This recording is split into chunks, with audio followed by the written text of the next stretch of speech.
അതിൽ അദ്ദേഹത്തിൻ്റെ ലേഖനം പാർട്ടി അത് തള്ളിക്കഴിഞ്ഞു. അപ്പോൾ ഇനി അതിനെക്കുറിച്ച് കൂടുതൽ ഡിസ്കഷൻ ആവശ്യമില്ല. സ്വാഭാവികമായിട്ടും കോൺഗ്രസ് പാർട്ടിയിൽ നേതാക്കന്മാരുടെ ഭാഗത്തുനിന്ന് വീഴ്ചയുണ്ടാകുമ്പോൾ അത് ചൂണ്ടിക്കാണിച്ച് തിരുത്താൻ ഞങ്ങളോട് ആവശ്യപ്പെടും. അത് ഞങ്ങൾ തിരുത്തുകയും ചെയ്യും.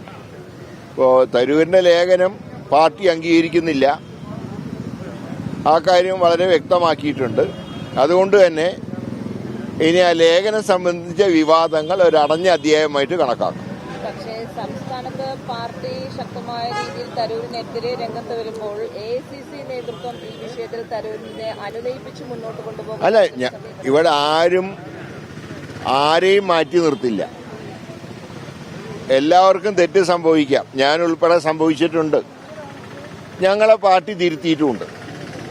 ഇത് അതിൽ കൂടുതലായിട്ട് ഒന്നിൻ്റെ ആവശ്യമില്ല. അദ്ദേഹത്തിൻ്റെ ലേഖനം പാർട്ടി അംഗീകരിക്കുന്നില്ല, പാർട്ടി തള്ളിക്കളഞ്ഞു. വ്യക്തമായിട്ട് ആ നയം അദ്ദേഹത്തിനോട് അറിയിച്ചിട്ടുണ്ട്. അദ്ദേഹത്തിന് പറയാനുള്ള കാര്യങ്ങളൊക്കെ ശ്രീ രാഹുൽ ഗാന്ധി എന്നെ നേരിട്ട് മനസ്സിലാക്കിയിട്ടുണ്ട്. അതുകൊണ്ട് ഇനി ആ ഒരു വിഷയം ഇനി തുടർന്ന് ചർച്ച ചെയ്യേണ്ട ആവശ്യമില്ല. അപ്പോൾ അത് ചാപ്റ്റർ ഞങ്ങൾ ക്ലോസ് ചെയ്തായിട്ട് കണക്കാക്കും.